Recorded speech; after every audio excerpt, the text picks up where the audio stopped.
भाइ बहिनीहरू नमस्कार। आज म कक्षा 8 को नेपाली विषय अन्तर्गतको नेपाल शीर्षकको कविता लिएर उपस्थित भएको छु। नेपाल शीर्षकको कविता पहिलो पाठ अन्तर्गत रहेको छ।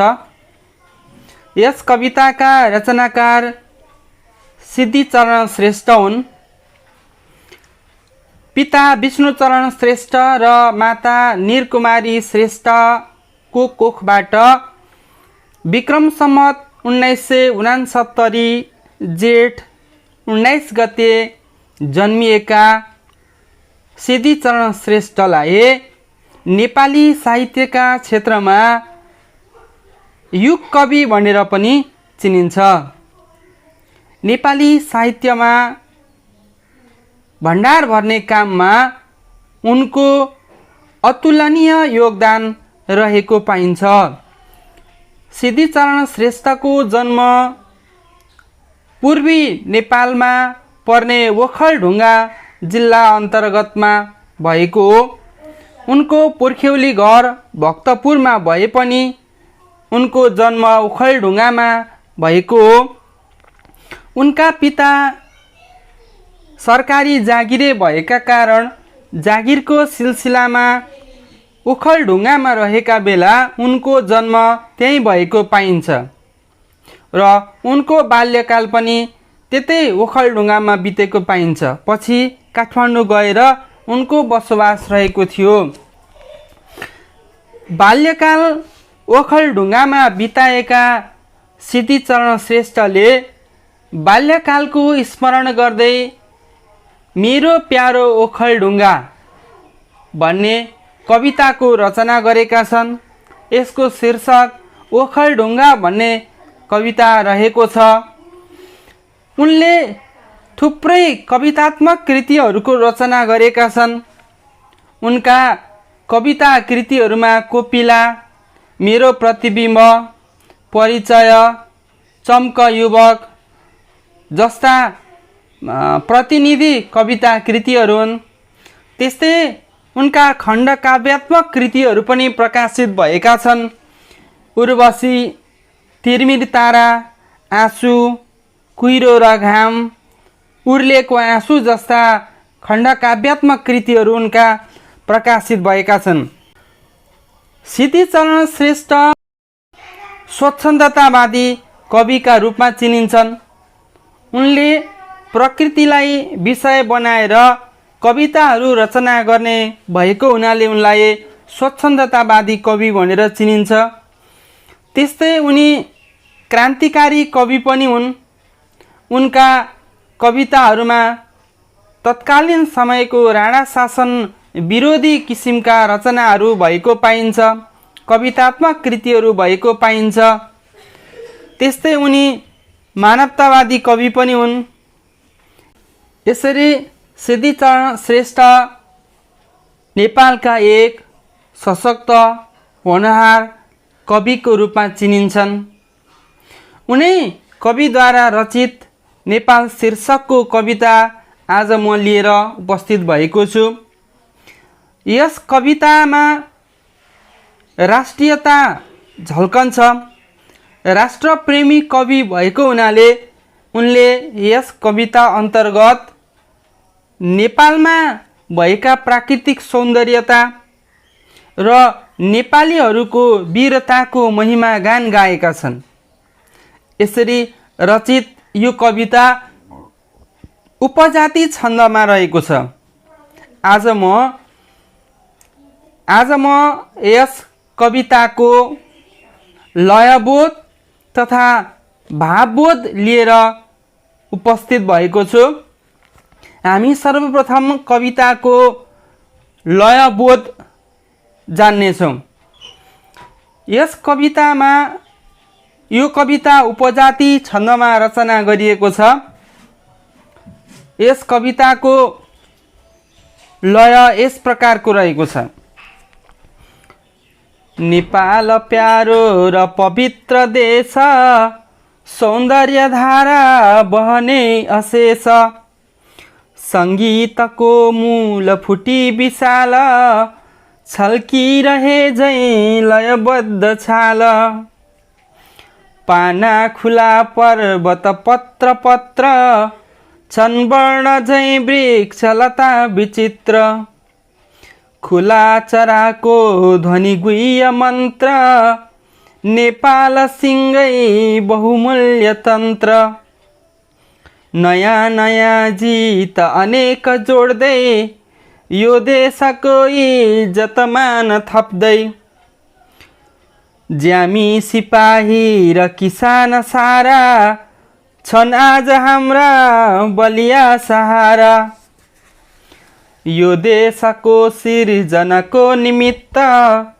पुर्खाहरूको पसिना र रक्त हाम्रो बहेको छ नसा नसामा डोर्याउँदै स्वर्ग छुने दिशामा विपत्ति पर्दा पनि हाँसी हाँसी तयार भई चढ्न समेत फाँसी बाँचे बचाएर रमेर माए सङ्घर्षले यो मुलुकै जगाए। यसरी लय रहेको यो उपजाति छन्दको रहेको छ कविता। अब म यसको भावबोधतर्फ लानेछु। नेपाल विश्वमै एउटा प्राकृतिक रूपले सुन्दर मानिएको देश हो। त्यसैले कविले यहाँ नेपाल प्यारो र पवित्र देश भनेर उल्लेख गरेका छन्। नेपाल विभिन्न देवताहरूको तपोभूमि जन्मभूमि भएको हुनाले यो एउटा पवित्र देश पनि हो। यहाँ भएका प्राकृतिक सौन्दर्यताका वस्तुहरू अनेक किसिमका छन्, धेरै छन्। मानौ कुनै सङ्गीतको मनोरम सुन्दर ताल झैँ यहाँका प्राकृतिक वस्तुहरूले हामीलाई त्यसको अनुभूति दिने गर्दछन्। यहाँका रुख बिरुवाहरू, खोला नालाहरू, झरनाहरू, हिमालहरू, पहाड पर्वतहरूले एक किसिमको सङ्गीत दिएर मानौ त्यो लयबद्ध भएको जस्तो अनुभूति दिलाउँछन्। त्यसैले कविले यहाँ सङ्गीतको मूल फुटी विशाल छल्किरहे झैँ लयबद्ध छाल भनेर उल्लेख गरेका छन्। त्यसै दोस्रो श्लोकमा यहाँका पहाड हिमालहरू मानौ कुनै किताब कापीका पाना जस्ता पत्र पत्र परेका छन्। एकपछि अर्को गर्दै खप्टिएर रहेका हिम श्रृङ्खलाहरू, पर्वत श्रृङ्खलाहरू यहाँ रहेको हुनाले कविले यसको सौन्दर्यताको वर्णन गरेका छन्। पाना खुला पर्वत पत्र पत्र छन् वर्ण झैँ वृक्ष लता विचित्र। यहाँका वनस्पतिहरू, लहराहरू, रुख बिरुवाहरू मानौ कुनै वर्णहरू जस्ता, कुनै अक्षरहरू जसरी यताउता घुमेका हुन्छन्, बटारिएका हुन्छन्, विचित्र किसिमको आकृति लिएका हुन्छन्, त्यस्तै यहाँका रुख बिरुवा लहराहरू चाहिँ विविध आकृति लिएका हुने गर्दछन्। यहाँ असङ्ख्य झरनाहरू, खोला नालाहरू रहेका छन्। ती असङ्ख्य खोला नालाहरूको एक किसिमको बहने जुन आवाज हुन्छ, मानौ त्यसले कुनै गोप्य मन्त्रको उच्चारण गरिरहेको जस्तो आवाज दिलाउँछन्। त्यस्तै चराचुरुङ्गीहरूको चिरबिर चिरबिर आवाजले कुनै गुह्य मन्त्र जपेको जस्तो आवाज दिलाउँछन्। यस्तो विचित्र किसिमको स्थल रहेको हाम्रो देशको वर्णन कविले यसरी गरेका छन्।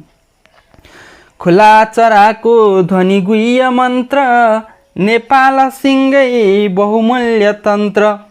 नेपाल चाहिँ संसारमै एउटा अत्यन्तै बहुमूल्य भएको संस्था हो, राज्य हो भनेर उल्लेख गरेका छन्। त्यस्तै तेस्रो श्लोकमा नेपालीहरूको वर्णन गरेका छन्। हाम्रा नेपालीहरू विश्वमै वीर गोर्खाली भनेर चिनिएका छन्। त्यस्ता विश्वमै वीर गोर्खाली भनेर चिनिएका हाम्रा पुर्खाहरूले चाहिँ हाम्रो देशको सिमाना फराकिलो बनाएका थिए।